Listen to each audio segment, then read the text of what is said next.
the Everything But Politics podcast. All right, we're live here in Los Angeles with the legendary Barry Katz. Barry, great to meet you. Thanks for joining us. I'm glad I made the cut. I'm glad I could be your 196th episode It's an honor, truly. with the triplets. Yes, exactly. Kind of. Somewhere I want to begin. We all love comedy. You've been in this world for an extremely long time. But when you think of the comedy hubs, you think of New York, Chicago, LA, now Austin. You're a Boston guy. What was that comedic upbringing like for you in your life? It was huge. I mean, Boston was an incredible time in the comedy scene of the country in the 80s. It was amazing. But before I start that, I just want to compliment you guys on, three guys from Indiana. I just want you to know something. You don't know this about me, is that I used to work in camps for disabled kids and adults in Bedford, New Hampshire. There's three comedy megastars from Bedford, New Hampshire. Do you know who they are? Adam Sandler's one? Yes. The other two, I don't know. I don't know. I knew he's Sarah Silverman Okay. and Seth Meyers. Okay. Okay, so I'm working at camps for disabled kids and adults when they're doing their thing. Anyway, long story longer, I worked there for 5 years. I become, I'm humbled to say, just extraordinary at what I did back then in, how I worked with disabled kids was different. I took a lot of risks, a lot of chances. I went against the grain a lot. And I was recruited by the best camp in the country was in Bradford Woods, Indiana. It was called Camp Riley. And I remember I had a car I bought for $200, a 67 Camaro. And I drove it to Bradford Woods. And I remember right on that highway, the exit is like right sort of in front of me. And I have my foot on the gas and it stops and it just slows down and goes to the side of the road. And I'm there in the middle of nowhere. I've never traveled like this in my life. I don't have any money at all. And a tractor pulls over and says, "Let me see if I can help you, boy." And I'm thinking to myself, this is Deliverance all over again. He's going to say, "Squeal like a pig," and I'm going to be bent over my Camaro saying, "You sure are pretty." And so he opens the trunk, and he says, "That's the problem." And he just takes this thing and he hooks it. He says, your gas pedal became detached from the accelerator. It's just you're not getting the gas there. And they did it. And then I went to the camp and I worked there for a year, had a great experience in Indiana. So it was fantastic until I found out that Martinsville was right nearby and they were the first KKK group and the first people to go after the Jews. So then I wanted to change my name probably. Who knows? But anyway, so I want to say that it's really an amazing accomplishment what you guys have done together. I mean, just figuring out who sits where. That's the new is an incredible thing. I don't know how the positioning happened. Like, how does he get the chair? How do you guys get stuck on the couch? You're the older guy. You're supposed to have the chair. Sorry. How do you decide who sits where? Are you a golfer? I am not a golfer. Well, maybe when the windmill is a little bit. Yeah, we'll throw a tee and boom, boom, boom. Every show? No, he just kidding. Yeah. We kind of sat down. In our home studio, it's I'll get signed. Ethan left, me center, Evan right. Mm-hmm. But in these in-person settings, it always kind of just sit as you will. Yeah. And so before we talk about the Boston thing, I'm just fascinating. So I just want your audience to know that I'm fascinated Very good. by these three guys. So am I allowed to just get this straight here? Let's go. So by the way, we're in this beautiful podcast studio here. Okay. If any one of you listening were to drive to this podcast studio and get out of your car, you have like maybe a 30% chance of living. Okay. This podcast studio is at the corner of like East LA and Die Whitey. It's like literally Beirut outside. Yeah. And you walk in here and it's like literally it's the most beautiful studio. You've heard of putting lipstick on a pig. This is like putting pig on a lipstick or something like that. I don't know what but And it's beautiful, and you walk in here, and there's these three really good-looking guys, if you're not heterosexual, and they've done 195 podcasts. 195. That's an amazing accomplishment. Thank you. And so I really have a lot of respect for you guys, and I hope that I can add something to your audience. So getting back to the 80s. No, I appreciate that. So, Yes, that was great. so the 80s were the comedy boom. So there wasn't really any popular comedy clubs in the country. There were a few. There was the Improv on 44th and 9th in New York. There was the Ice House in Pasadena. And you could name a few others, but back then, 46 years ago, there really wasn't anything. So Jay Leno, when he started in the area, he started, doing shows in strip clubs between the strippers. You didn't have places to work.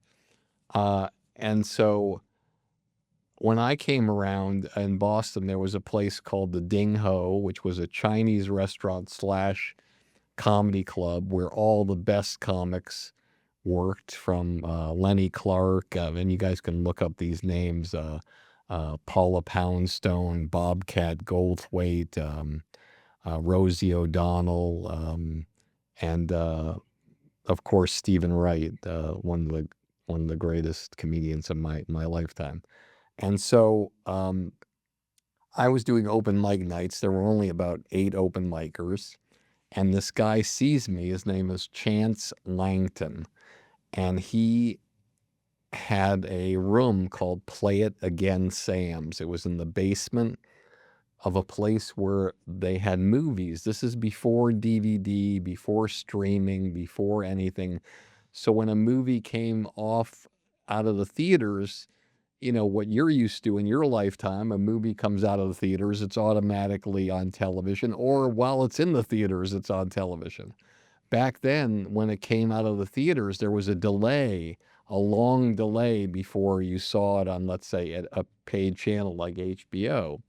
So he would pay to have these movies, and he would have a movie room upstairs that was a huge, probably like maybe the size of like maybe a small swimming pool, with couches and chairs and all sorts of craft beers from all over the world. And he would charge for a movie pass, and it would be packed. And so you'd see like movies that just came off the theater there. And there was a really cool environment. There was a restaurant, a bar where a guy played in the bar, and downstairs was the comedy club.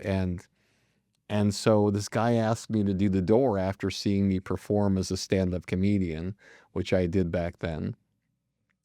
And I elected to do the door for $10 a night, because I felt in my mind that it's all about the affiliation. That's what it's all about. You have to find your affiliation, and you have to get in the door and just be there.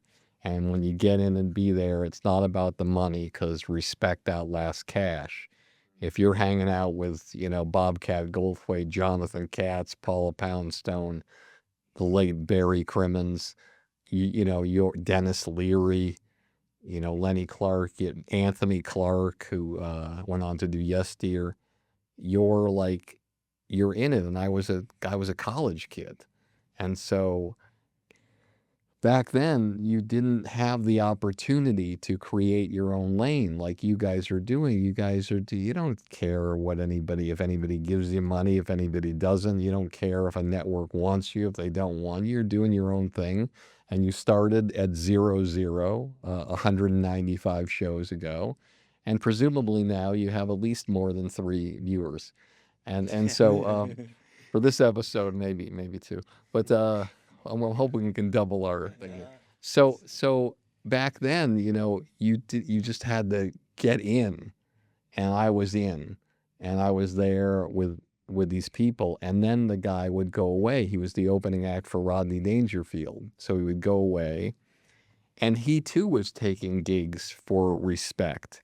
So when he worked with Rodney, I think Rodney would pay him $100 a show when he worked like a 3,000 seat venue, and he'd come back and he'd say, God, I only made $100 for the show. I'm like, it doesn't matter. You're working with Rodney. that's a commercial for your career. And then he was fired, and now I'm in college, and the owner of the place says, hey, I want you to take over. I'm going to pay you to book all the comics. How much money do you need? Whatever. And I tell him, like, I don't really want your money. He says, what are you talking about? He says, I'd rather take the risk. He's like, what are you talking about? I said, you take the bar, you take the food, let me take the door. Let me take all the risk. He's like, Barry, you're 19. What are you gonna do? You're gonna make this happen? I said, yes, I am. I'll show you. Watch me. And I decided to change things around, and I decided to rally around the acts that I thought were doing something extraordinary, that maybe they weren't working at the other clubs as much, but to me there was something happening. So I gave Bobcat Goldthwait Wednesday's show to host. I gave Dennis Leary Thursdays. I had Dana Gould, who is a writer on The Simpsons for 26 years. He was doing Fridays along with this Boston headliner named DJ Hazard. I had Lenny Clark. I paid $1,000 in 1982 to Lenny Clark to do Saturday shows. It was unprecedented. I'm a kid. And he said, kid, you can't afford that. I said, I'm never going to get you unless I pay double what the other club pays for you. So I'm going to pay double. Well, you're going to have to charge more money. I said, I'm not going to charge more money. I'm just going to charge $10 a door. I don't care. I just want you here. It's a respect play. You take your money, and that's all I want from you. And he had an instant respect because he was the #1 comic in Boston at the time. And he was selling out. And then Sundays, I had Anthony Clark, who was this young kid from Emerson who just people loved, And then in between, I had Stephen Wright and Paula Poundstone and all these incredible comedians that you probably remember, like David Cross and Jonathan Groff, who was a showrunner, and there's so many I could mention. And so I'm this young kid booking all people older than me, but I wanted to take care of them. I wanted to be a good guy, and I wanted to sort of change the type of comedy that was seen. A lot of people were using the wily old veterans, and I love these young people and this originality they had. So Boston had this incredible original group of comedians that was different from New York or LA. It was comedy that was born in bars.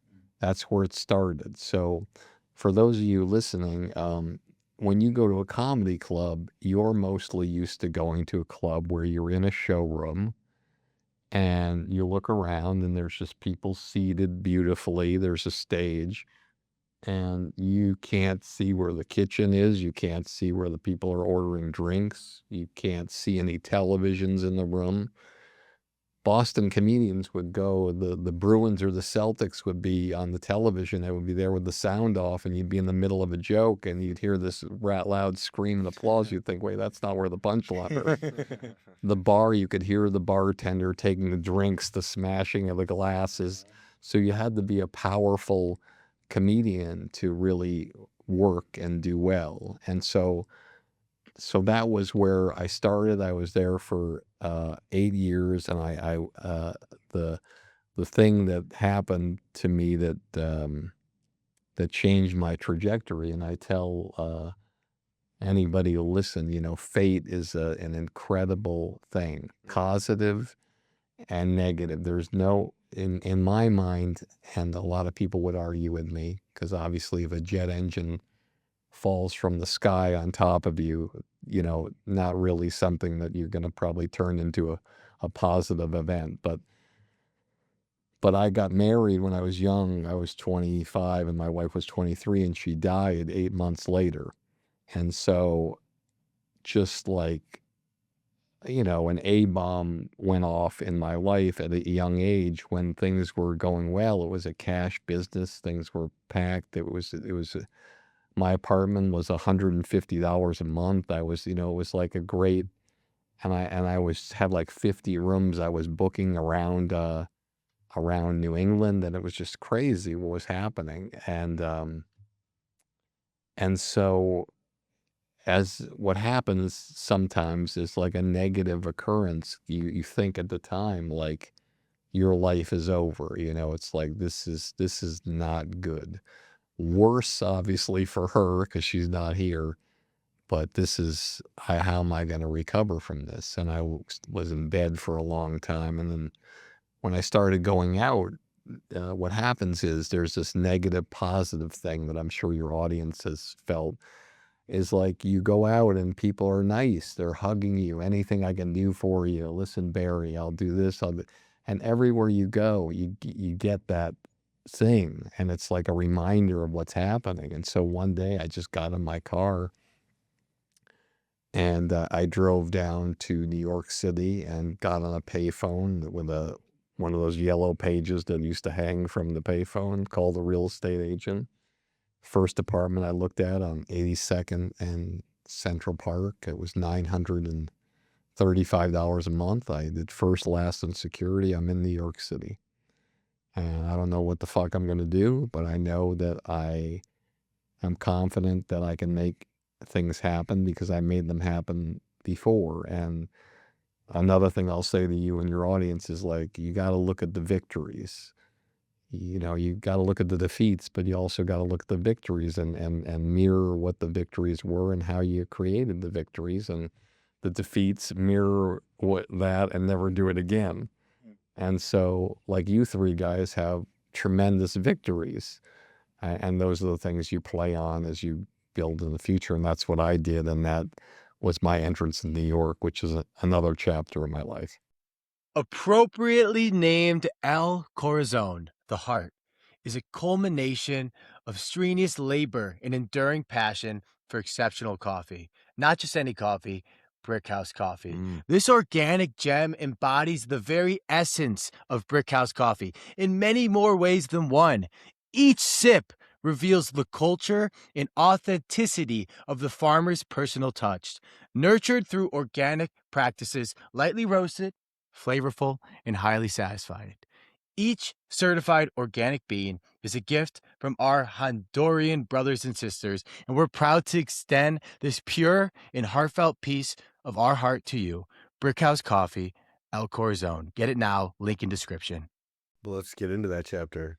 So you get to New York, you got Boston to New York. I mean, I've never lived in either. So how was that jump? I mean, I would imagine New York was a lot quicker, a lot more chaotic, a lot more people. How did you embrace that? Well, I've always been this kind of person. I don't know why. I've just always, you can put me anywhere except in this neighborhood. and, and things will be okay. I always believe everything's going to be okay. And I think that comes from another tragedy. I should be on the therapist couch over there. When I was 4 years old, my father passed away. He was 37. And I remember when I was a young kid, I would be in bed sometimes. I'd wake up and I'd hear like kind of noises. I didn't know what it was. And I'd go out to the kitchen, and it was that scene from like every old time movie you see or whatever, where the woman is washing dishes at the sink looking out over the backyard. And my mother was there, and I was looking at her from behind, and I heard this like sobbing sound, and you could see her shoulders going up like this. And I remember often I would go there and just grab her leg and say, everything's going to be okay. And I think I sort of became the everything's going to be okay guy, not just for myself, but for other people as best I could. And so I go to New York. There's a comedian who I was friendly with who went to Emerson. His name's Eddie Brill. For those of you not familiar with Eddie, Eddie became the warm-up act for the Letterman show. He also became the booker for the Letterman show. And he was running a comedy club, I think it was called Paper Moon in Greenwich Village on West 3rd Street. And he said, look, Barry, I'm leaving there. If you want to, talk to the people about doing a club there, go ahead. And I went there, and there was this guy, Rick Messina, who was doing shows there. For your audience who doesn't know, Rick Messina long ago ran comedy in New York area like I did in Boston with a guy named Tony Camacho, who's a great guy and a manager and a booker as well. And then Rick went on to manage Drew Carey and Tim Allen and left that business. And so when he did, I was able to meet with the club owners like 6 weeks later, and I pitched them the idea of the Boston Comedy Club in New York City. The worst fucking idea ever, but I just thought could be something interesting, like contrarian kind of. Absolutely. Yeah. And so and they said yes. I had no money. There was no money down, nothing. I did the same thing. I said, you take the food in the bar, I'll take the door, and I've been successful doing this, and I can do it again. But now you have contacts too. Yeah, I have contacts, but not in New York City. Okay. Because I have to figure out in Greenwich Village how I'm going to do this, because there's no internet advertising. You have Time Out magazine, a few publications where you advertise in, the comedy clubs are advertising in. Flyers on poles. Yeah. Yeah. But I thought to myself, how am I going to make this work in Greenwich Village? And then I came up with the idea that the guy in Boston did that I was upset at him for doing. The owner of the Boston, the Play It Again Sam's, at one time had done flyers that said, $4 off when another person pays full price or something of that nature. And I got upset in them. I said, like, why are we doing this? The other comedy clubs don't do that. Don't you want to be like the Mercedes of comedy clubs? And he looked at me and he said, Barry, it's okay to be Volkswagen. It's okay. They make a lot of money. They do really well. I know, but I don't want to be Volkswagen. I want to. I said, Barry, if you put on a Mercedes show in a Volkswagen place, it's okay. But if you put a Volkswagen show in a Volkswagen or Mercedes place, it's not okay. You're putting on Mercedes shows. And so when I went to New York, I thought, how am I going to get people in? I'm going to open this club, and I want to do this right.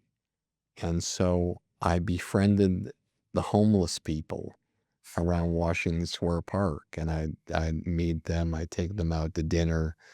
I'd talk with them. I'd bring them to my place, give them a shower, get them clothes. And I started befriending them, a certain group of them. And I said, listen, on Saturday night, Friday and Saturday night, I'm going to give you guys a different colored flyer. So you're going to have red, you're going to have blue, you're going to have green. And they're going to be free admission when another person pays full price. And I'm going to give you $2 for every single flyer that comes in. And my philosophy was, I'm not going to make money right away. Just get the fucking thing going and get people in there. So the comedians are like grandmothers. They're going to talk about it. And that's what I did. And so I wasn't concerned about that. So the first client I ever managed was Louis C.K. Wow. And I asked him at 18 years old to come to New York, stay with me, and help me open up the first night and host the show. And so he hosted the first show at the Boston Comedy Club. First ever show? Yes. How did you two connect? He was in Boston. He was a young comedian, and I thought he was really, really talented. And something happened after my wife died. I was in bed for like 6 months, really like not doing well. And I remember during the winter, Christmas, I had one of those old answering machines that you had where, it sat on a desk and when somebody called, you could hear the person's message and you could pick up at any time if you wanted to, or you could leave it running, sort of screening the calls, which we don't have anymore. No, we don't. Isn't it weird how one thing that was so good, it's one of the few things in life that we don't have anymore that, well, I'm sure there's an app for it, but anyway.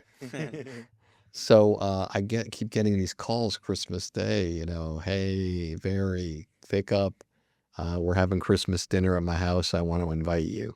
And I'm like, oh, fuck, I don't want to come anywhere. It's snowing out. And he just keeps calling over and over again. Persistence, everybody. Yeah. Persistence. Kind persistence. And then I think that the 8th message was, listen, if you don't pick up the phone, I'm coming over there. Here's the address. Come. And I called him back. I said, I'll go. And I drove my car to his house. There was a seat at the table for Christmas. They had gifts for me. And it was just unbelievable that that kind of, and I said, man, this is the kind of person I want to work with, somebody who's kind, who's generous, who's nice, but also who's talented, who's young, who's going to change the game. And so that's why I wanted him to be the first person I work with. And I was always a guy also that, again, a lot of things I'm going to say today and to you and your audience, which don't make sense. A lot of things don't make sense always. And what doesn't make sense is I always was able to make shit happen. But if you were to ask me, what's your process of making shit happen? I'm an instinct guy. I've just always been an instinct person.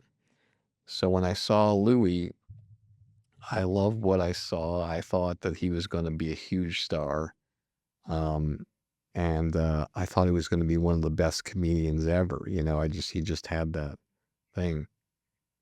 And then I found out through the grapevine, because you don't find out through anybody else, that, before anything was advertised, I found out that Jerry Seinfeld was coming to New England to do 10 dates, like a tour of 10 dates. And Is this pre-Seinfeld? Yes. Oh, yeah. This is in the early 80s, mid 80s. So he wasn't like Jerry Seinfeld just yet. No, but he was selling out comedy clubs at small theaters. This is probably 1989. Got it. And so I instinctively called George Shapiro, who is no longer with us, but was one of the greatest managers in the world. And he represented Jerry.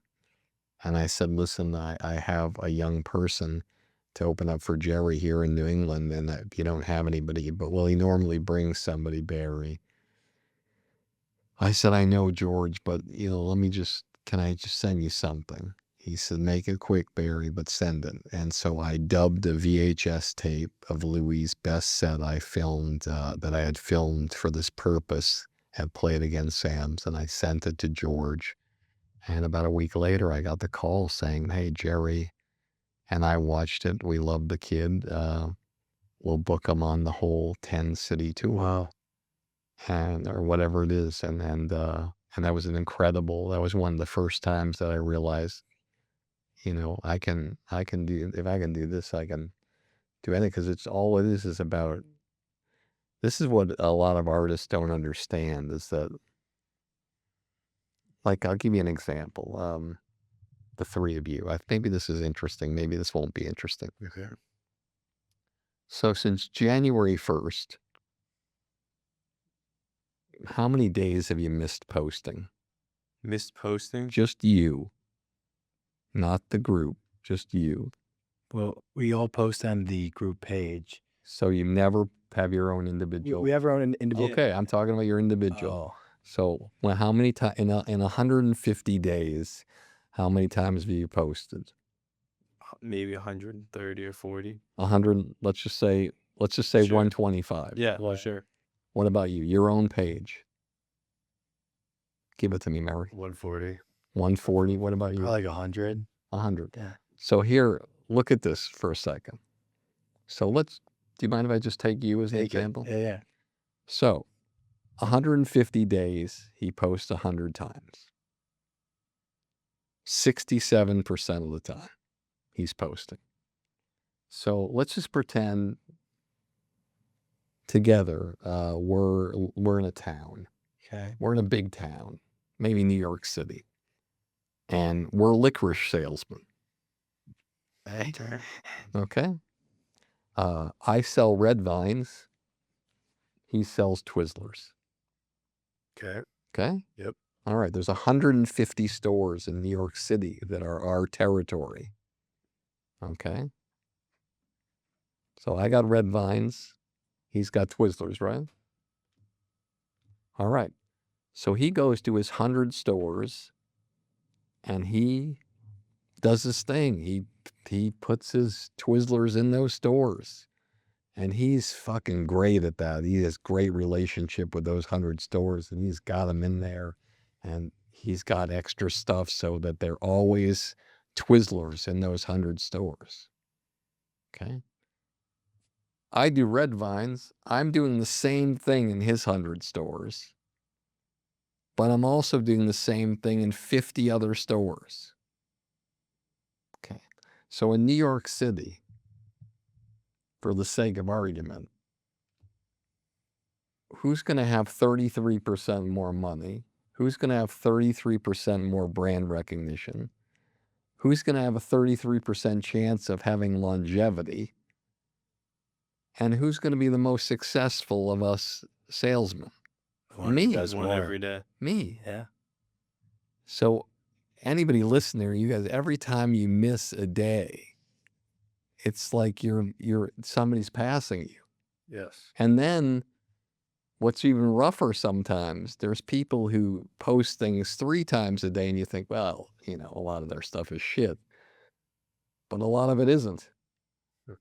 And we're in a world where there's no cost to us posting every day. There's no cost. We just changed it 2 days. We were doing 1 post a day, and now we got like one of those website schedules, and now we're doing 5 posts a day. Yeah. And we just started it 2 days ago. Yeah. And you're going to lose people. Yeah. Oh, yes. But you're going to get people. Yeah. Now, and so, but the point I'm trying to make is that this is what we don't think about is the level of persistence that you can do something. So with Louis, of course there's other people trying to get the opening act for Seinfeld. But I have no fucking idea what they're doing. But they have no fucking idea what I'm doing. It's like the Hunger Games. We're going out there, we're strategizing, and a lot of us are going to die, but maybe 2 of us are going to live. And that's the way it is. And so you have to figure out how to be, without even knowing, without even having any idea what your competition is doing. Sometimes you have to figure out how to be better at it and how to figure it out. This podcast, I'm sure you know what your numbers are. I'm sure you may know what other podcast numbers are. I'm sure you want to figure out, okay, well, we're not doing the numbers that other place is. They're in trouble. But we're not doing the numbers of that one. What are they doing that we're not doing? Why are they getting what they're getting? See, when I do my podcast, Industry Standards, so like this weird thing where it's like to me, it's like this, I started just to want to be of service to comedians. Yes. So literally my audience is like this. Mm-hmm. Like I have don't get me wrong, there's pastors and preachers and magicians and musicians and network executives but the point is that I'm literally like in this, like a needle, the eye of the needle. Mm-hmm. But it doesn't matter to me because that's all and if other people in the world see something and enjoy it, then that's great too. I remember just thinking about George Shapiro, just reminded me of something. Before he died, I got this letter from him. It was written in pencil. And he wrote on top of a letter that he'd gotten. And he said, hey, I just wanted you to take a look at this. I thought you'd enjoy it. And it was a letter to him. It said, George, I could have listened to you 10 more times on Industry Standard. Great interview. So insightful. You're such an amazing guy. Judd. And I thought to myself, what the fuck is Judd Apatow doing listening to my podcast? Like, what does he have to, does he have, does he have an excess of time on his hands, you know? But you realize sometimes that you're reaching people that you don't. And so your guys' job and your music and this, I hate to call it a job, but your, what you want the most is you want the world to be able to experience you as much as possible, and hope that when they do experience you, that they're blown away by you. When they do listen to your song, they're blown away by you. I was telling you about my son, Zion, who is a music producer, and it's like, I just remember getting him FL Studios, like it seems like 4 years ago, and just having him in his room, just late at night, talking to these people from all over the world and making songs for them. And then he aligns with this artist, Perry Mason, and then it's just fucking craziness. What's, you know, that they're going places and they're selling out, and they're these young kids with $1 and a dream, and they're just doing things however they want. They don't care about what anybody else thinks. It's just, and when you see this videotape of them in London, and it's like people in London are they're mouthing the words to every song that you and I probably don't know, you know, what the song is. And that's the power of doing something different and unique that's really gonna, you know, change the world. And for me, in my experiences, when I represented artists, I always thought to myself, is this an artist that could change the world? Is this an artist that could at least bring millions of people laughter and inspiration and healing? Is this somebody who could create a show or do a movie that's really going to make an impact on people? And when I started getting people on Saturday Night Live, and I think I had 4 people on in the first 2 years I tried,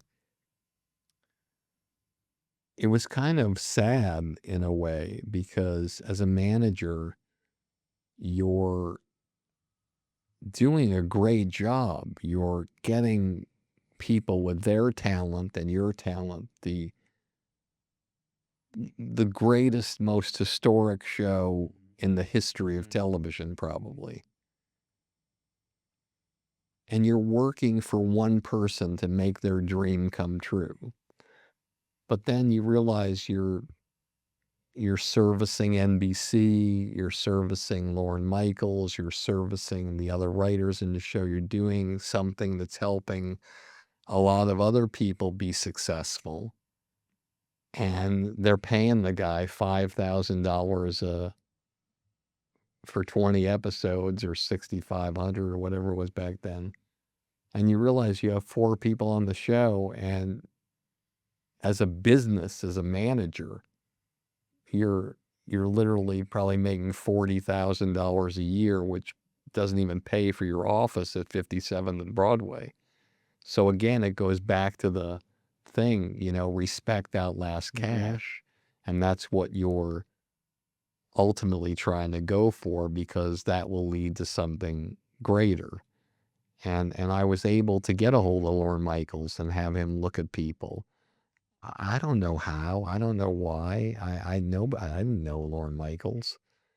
But to me, what do I got to lose? If I reach out to him and he says no, I'm still in the same place I am. So there's only one scenario that is going to be different if I reach out to him. I'm persistent. The only thing that's going to be different is him saying, yes, I'll look at these people. Because he could say no over and over again. I'm still in the same place. Exactly. So that's what people don't realize about persistence and going for things. Very few things bad can happen at all if you keep having somebody say no to you. Like, what's the worst that can happen? You're not, look, the improv says no to you. I'm not going to book you at my club. Well, he asked 10 times, they say no. You're still not working at the club. Yeah. So Right, nothing changes. So why not keep trying in a different way until you get what you want? I always say this, like, because I remember when I was younger, ad nauseum, I say this, but you're outside with that. I could say this until I'm like blue in the face, or until I'm like face plant into my soup. But I always remember being in the back and that rock, and you're just fucking hammering away at the rock, and you're like your kid, and you're like, fuck, nothing's happened to this fucking rock. And then one day it just splits open into a fucking 100 pieces, and you're just like, why did that happen then? And it just, but it does. It just does, because you just keep hammering away, and things normally will go your way. And then after they go your way, you have to figure out how to keep them going your way. Mm-hmm. Is that more challenging? It's more challenging for me because, as I say ad nauseum, my biggest strength and my biggest weakness is that I love doing everything. So I don't want, like if I go to New York to the Comedy Cellar, like Esty is there almost all the time. She's been there ever since I've been there. So is it 35 years when I was there? And that's all she does. That is her home. That is her place. And she is the fucking best. She is the best. She does one thing singularly, extraordinarily well, whether she's booking one show or now they book like 78 shows. They just renovated the McDonald's across from the basketball courts. I just was Noam, the owner, gave me a tour, and it's amazing theater that they're opening there for their 4th room in like a block. And then, so I look at that, or you look at a great agent at like CAA or UTA or and a WME, and they're like singularly that this is it. I represent this person and that person and that person, and this is what I do. I'm a personal appearance agent. I'm a literary agent. I'm a packaging agent. I'm whatever. And it's like fucking great. They're great at what they do. They do one thing. Like, I never want to do one thing. I just don't. I've never have. So if you look at my life, it's kind of crazy in the sense that I started as a stand-up comedian. I became a guy who was a booking agent, and I booked like comedy clubs all over. Then I became a guy who owned a comedy club. And then I became a guy who was a manager, then created a management company where I hired a bunch of people. Then I got an overall deal with Disney, and I became an executive producer of television shows. Then I started producing films, and then I went into reality shows with Last Comic Standing. With people like Louis Anderson and Jay Moore, I did book deals. Then I got into the podcast world and helped people launch podcasts. And then I created this thing, Industry Standard, where I was the first manager and probably the only manager that does a podcast because managers they don't want to do podcasts. You know why they don't want to do podcasts? I'll tell you why. It's because you take a call from a client of yours and like, how's your day going? It was great. At lunch, I went to see Ted Sarandos at Netflix. It was great. Oh, really? What did you do? I interviewed him. Well, Barry, he doesn't do interviews for podcasts. I know, but he did one for me, and I was really excited. It was really great. Oh, did you talk about me? Well, no, I was doing an interview of him for the podcast. Well, did you pitch me for an hour special? No, I was just doing this podcast for the comedy community. Well, am I going to get a meeting with him? I can try to get a meeting with you, but I'm just doing the podcast. Is he going to do my podcast? It never ends. And so what happens is that as a manager, technically, most clients want you to be Colonel Tom Parker. You're always pitching. They want you to be Elvis's one person. Yeah. They want you to be like, what are you doing? And so I pride myself in believing that 5 minutes of my time is worth 5 hours of somebody else's time. Look, why am I here? Why am I here at this time of the day in this godforsaken neighborhood? Godforsaken. That's funny. That's a funny phrase, godforsaken, isn't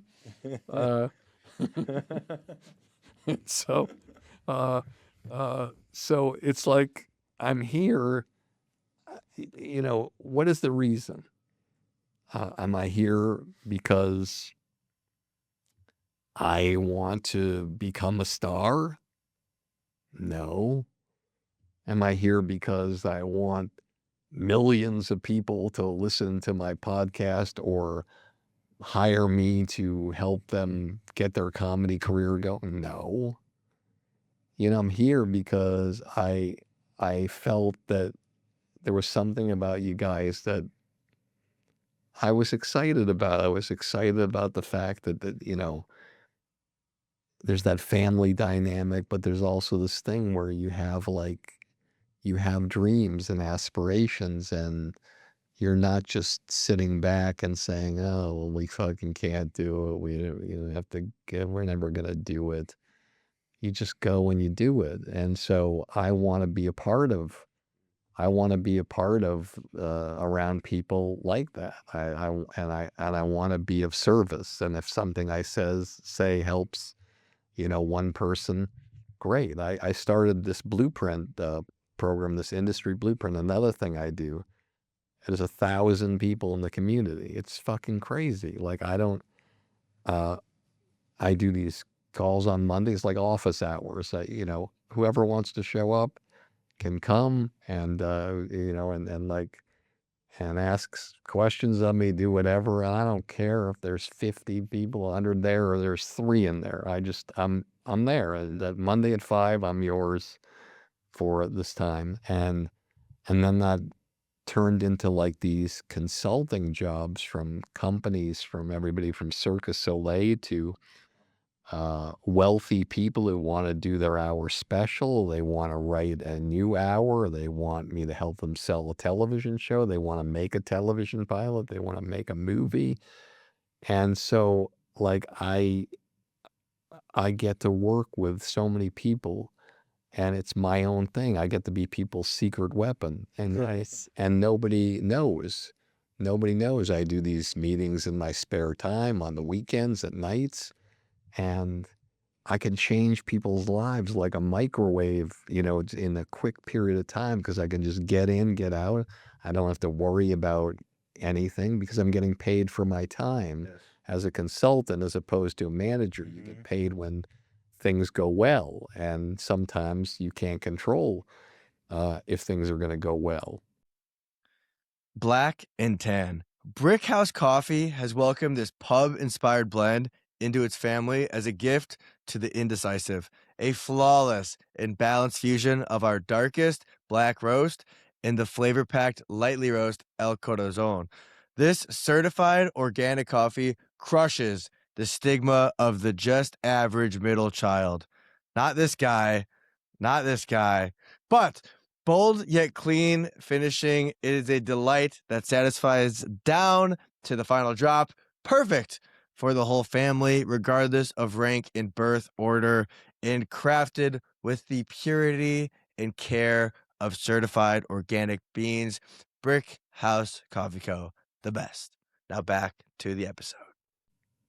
And so I've been able to do all these things that I love, and I also get to be on podcasts like this, and I really love this. I know it's crazy, but that anyone could actually sit here in this area and love it, but I do, and I'm just waiting for your other two brothers to say something. That's all. That's the whole reason I'm here. I'm hoping that two other people talk at some point in time.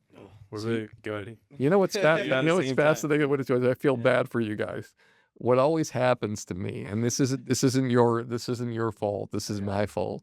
What always happens to me is that, like, people have like a list of, like, 100 questions they want to ask, and they ask like one question, and then the podcast is over. Yeah. We've been guilty. That said, throughout your career, you've worked with hundreds, if not thousands, of comedians, right? Is there one comedian that always you think back on, like, that guy had something that no one else had? Yeah, well, I think that everyone has these different things. So, like, I think it's important to say, like, Louis C.K., that poster or that picture of Steve Jobs, he's sitting like Native American style with that cube computer in his arms, Yes. the first Mac.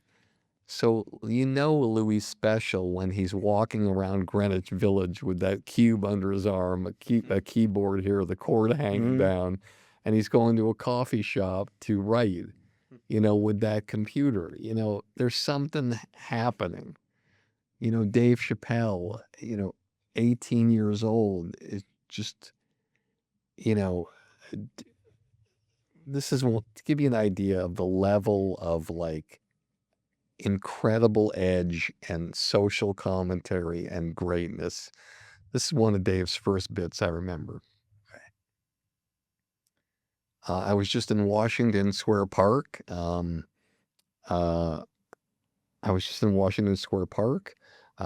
I found out historically that back in the day, white people and black people were hung on different trees. I can just imagine the protest of the black people in the park. We want to be hung on the same trees as y'all. That's crazy. I mean, it's like 18 years old. He's doing jokes. So that's one that is very special. Bert Kreischer came to my club from Florida.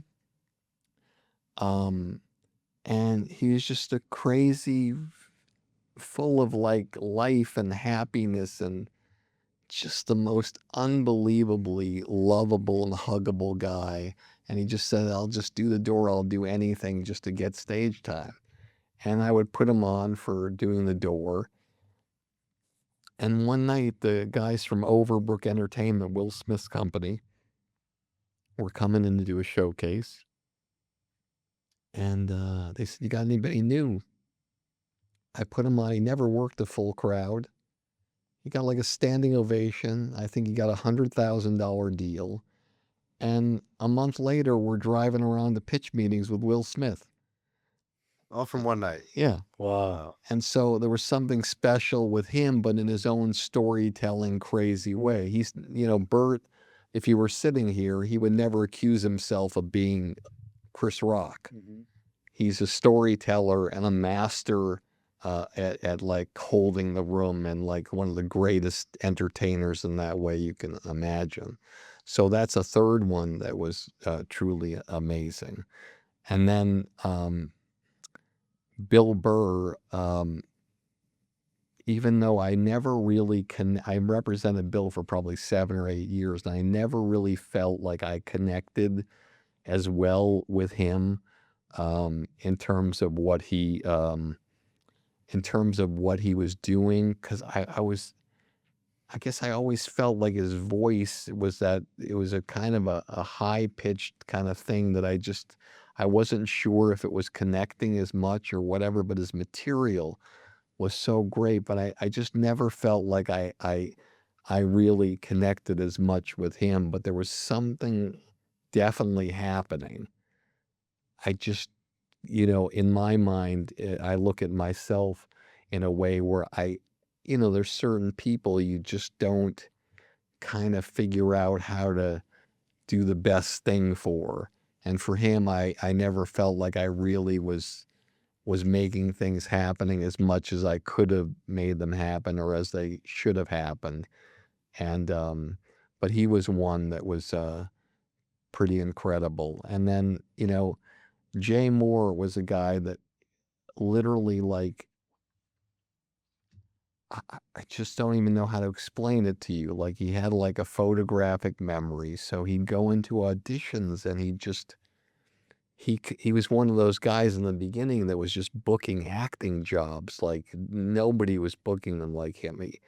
And even when he got SNL and whatever, he took the risk as a teenager in his early 20s and said to me, "Tell Lorne Michaels, I know he wants to extend me, but I don't want to come back." And I had to tell him that Lorne Michaels that he didn't want to extend. How do you tell Lorne Michaels, "Hey, this young kid doesn't want to extend"? Well, what are you talking about, Barry? This is our. I just need to look at other people.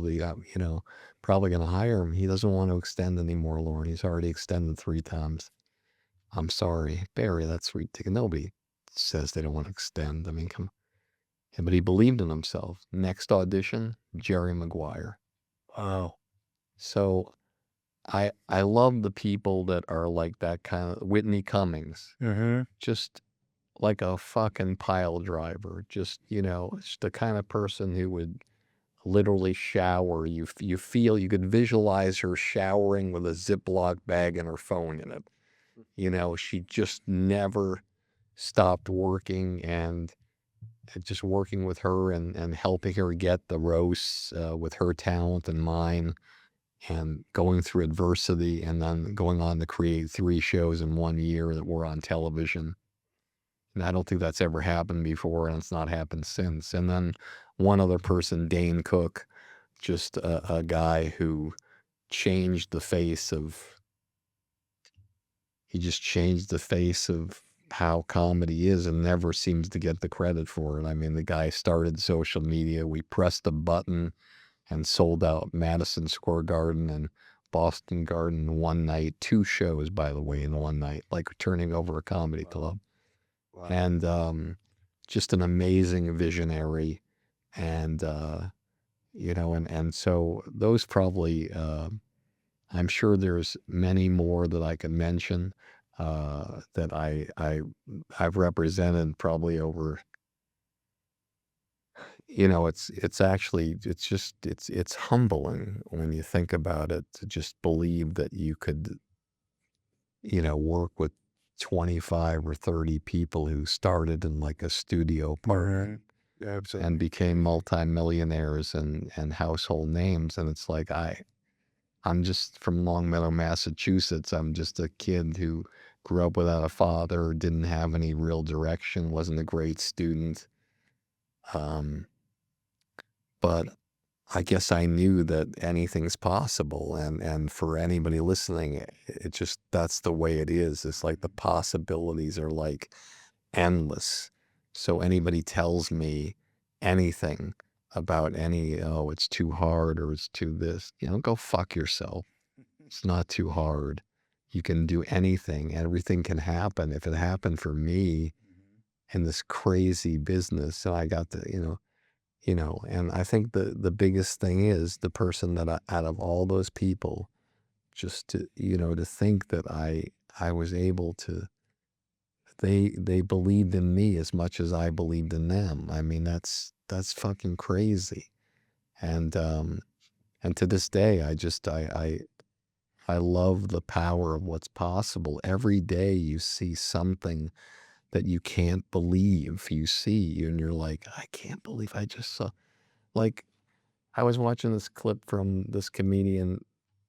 Again, I'm just randomly, Dustin Nickerson. And the concept of the bit was just the Looney Tunes didn't age well. Okay. Just an obvious statement. Didn't age well.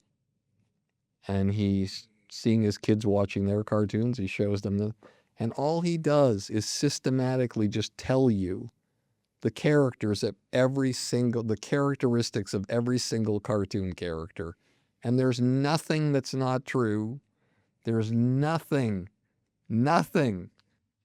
Yes, this one has a speech impediment. Yes, this one has a speech impediment. Yes, this one sexually harasses women. Yes, this one wants to kill this one. This one wants to kill this one. This one dresses in women's clothing and now is sexually attracted to the person with the gun. And it's just, everything is exactly the way it is. But it's unbelievable that Looney Tunes was created 75 years ago. I've been watching comedy for 5 decades or 4 decades, and I've never seen a comedian do a routine on the Looney Tunes characters. I've seen people do impressions. I've seen people do little things, but nothing on the whole thing. And this guy's doing a 3-minute bit. And is he going to be confused with Dave Chappelle or Jim Jeffries? No. It's different. Because he's not. He's just talking about an observation, but it's fucking funny. And sometimes you got to look at things. I remember when Chris Rock invited me to watch his a rehearsal of his hour special, and he took me in the dressing room. He said, "What do you think?" I said, "It was amazing. It's just amazing, Chris. But I just want to ask you, you did 7 minutes on Michael Jackson. Like, why are you doing 7 minutes on Michael Jackson? You're Chris Rock. Everybody does Michael Jackson." And then he looks at me, he says, "What did you write today?" And I said, "Chris, you brought me back here to he said, "I'm sorry, Barry. It's just that I do the best Michael Jackson jokes. Nobody does Michael Jackson jokes like me. And if somebody's going to do them, I'm going to do them because they're going to be better than anybody else's." What's your favorite and least favorite thing about the comedy world today? All right. My favorite thing about the comedy world today is what we've been talking about all podcasts, is the possibilities. Yep. Endless. It's unbelievable that you can study everybody. You essentially have 3 or 4 things. There's hundreds of things to be a great comedian. But essentially, you gotta own the fucking stage. I don't want to see anybody renting the stage or leasing the stage. You got to own the fucking stage. Number 2, you got to have extraordinary premises that have, you don't see people do. You have to have extraordinary phraseology. What do you mean by that? Phraseology. What I mean by that is that I like to use this as an example. Nick DiPaolo, the first bit I ever saw him do, walks into a sub shop. He's hungry. There's nobody behind the counter. Ordinary premise. So now he's got the ordinary premise. He's better roll out with great punchlines or great phraseology. First line, a pimply-faced teenager comes out from the back with rubber gloves and a plunger in his hand and says, "Can I help you?" Number 1. Pimply-faced kid with rubber gloves and a plunger in his hand. The kid says, "Can I help you?" Next line. "Yeah, you can start by boiling your hands." Start by boiling your hands. You don't hear that. No. It's like, "I don't understand what you mean." Nick says, "Wash them like you're sterilizing surgical tools." The last thing the kid says is, "Listen, pal, I don't know what you want." He says, "Look, I'll tell you what I don't want. I don't want the rhinovirus in my tuna." That's phraseology. Oh, that's good. Like stuff that you don't hear other comedians do.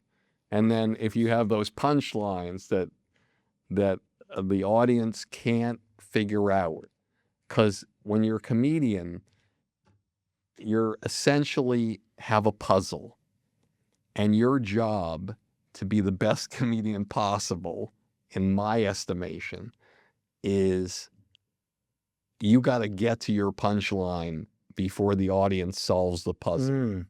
I mean, I get that. Yeah. So that's why one-liner comedians, if they're great, are so effective. Like Rodney Dangerfield. Like Rodney Dangerfield, you know, my wife's a bad cook. Oh, I got to tell you, I don't think meatloaf should glow in the dark. you can't guess it in time. We no respect around here. Yeah, I don't think the fly should have to buy a new screen door. Boom, you don't have it. I was an ugly kid. My bath toys were a fan and a radio. You know, you can't figure it out in time. Too quick. Stephen Wright, I have the oldest typewriter in the world that types in pencil. You can't, but the people who tell stories and long things like Bill Burr Chappelle's talking kinda about like the that. sub shop, or Chappelle, that's extraordinary. George Carlin, I think they got all wrong. I think you should be born when you die, and you should die when you're born. When he goes through the whole thing about how you whatever, and at the end you have an orgasm and you die. It's like, holy fucking shit. I had no idea where he's going. Yeah. Jerry Seinfeld, the golf whispering bit. He's like, hey, if you're in golf, they whisper. Other sports, there's things flung around. People are yelling and screaming. Golf, manicure laws. Hey, wait, there's on the third putt. Whatever. And then he just goes into all these places where we whisper. We don't know where he's going. Yeah. Black people? What? When are you talking black people? Yeah, he's a black guy over there. It's like, it's just, sexuality. She's so hot. You don't know Things where, you whisper. you don't know That's where good he's stuff. going. And then at the fucking end of the bit, I'm not going to spoil it for you people who haven't seen it. It's like he ties in every single thing at the end, and then boom, gives a phrase at the end that just is incredible. Yeah. And so to me, that's it. And the other thing is what I don't like about comedy. Yeah. What I don't like about comedy is I don't like the, I think transparency is great, and I think it's important to have transparency, but I think there's a lot of negativity a lot of times within the comedy scenes and around with other comedians and how they feel about each other, or how they sort of treat each other, and a lot of times it happens in posts. And the thing is that text does not reflect tone, and that's normally where everybody gets in trouble, when somebody reads something or something that somebody does, and it doesn't come across the way it should. And even if it's meant to be a certain way, it shouldn't. I don't think it should be that way. People dislike each other in life, just like you three do. And probably in private, you're just getting along now for this podcast. But I think that, I think I can't say that I don't think it's important to be open, but I find a lot of the material, sorry about that. You're good. No worries. I find a lot of the material sometimes when people are doing things tends to be a little bit too. I understand a roast. I love roasts. I brought the roast to Comedy Central with Jeff Ross back to television. I love roast. I've seen people cry on roasts that have never been televised because they didn't understand the concept. And I think there's the audience doesn't understand that, it's a roast. It's a free space where you can do whatever you have to do. So that negativity I'm not talking about. I'm just talking about how it's such a beautiful community, comedians. And what I love about it is like Chappelle could be standing in the hallway of the Improv, and you could walk right up to him and say, hey, listen, man, I'm thinking of doing stand-up, and And I was wondering what you think about this joke. And he will listen to you and he will talk to you and he will give you advice. Can you imagine like Mick Jagger standing in a hallway of a rock club and a young musician coming up? It would never happen. There's real community. And so there's a real community. So when the community gets fragmented, I don't know, maybe that I think is my least favorite thing, along with the gatekeepers. But I'm actually happy that there's a lot of gatekeepers, because then shows like this thrive and are great. And I feel really bad that I have to go. Before we wrap this up, I got one more question. All right, man. What's your favorite joke that you've ever written? The favorite joke that I've ever written. Oh, that's a great question. I was not really a great writer. That's why I do what I do now. But oh man, I just used to like to do. I had this routine that I loved about Hawaii Five-0, the show, and I used to do this thing where, Hawaii Five-0 was such a macho show. You watch the opening, da da da da da da da da da da, and then they, list the names of the people, like, Jack Lord as Steve McGarrett, James MacArthur as Dano, and then it got weird. Cam Fong as Chin Ho, Zulu as Kono, and I think to myself, why the fuck did they change their names? I don't understand. Like, does anybody really care?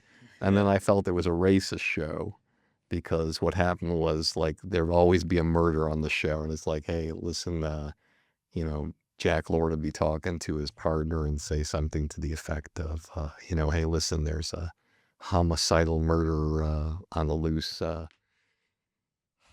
Let's get coffee. Chin, why don't you go check out that murder scene, or it was like, there's a rapist on the loose. Dano, why don't we go get some bite of the diner? Zulu, put on this dress and walk down Maui Boulevard. So that was a bit I used to love back then. And then just in terms of comedy, I remember I did that and I was killing with that bit when I was a young comic. And then this comic in Boston, Mike McDonald, came up to me, and I was so excited that he would come up to me, because he was a really well-known comic. And he said, hey, pal, I do a Hawaii Five-0 bit. And I was like, well, is it the same bit? No, it's not the same bit, but it's a Hawaii Five-0 bit, so drop the fucking bit. No. And you're like, okay, man. And that's probably when I started booking comedy. Yeah, that was it. But thank you guys so much. I'm so for grateful. joining us. I'm sorry I have to leave. I could stay here. I know, another all 7 night. years. Side talk for With 12 Dano, hours. the engineer, I could probably do things. Hey, for we're him. gonna have to make this an annual occurrence. Yeah, there's going to be a part 2 for sure. I have to go to Indiana. As you're always come see invited. the Hoosiers. We'll come to you. We'll make it easy. Thanks so much. Listen, you guys are amazing. I'm really grateful. Thank you. Absolutely. Absolutely. It's real Thank you. Thank you so much. Thank you. Wonderful.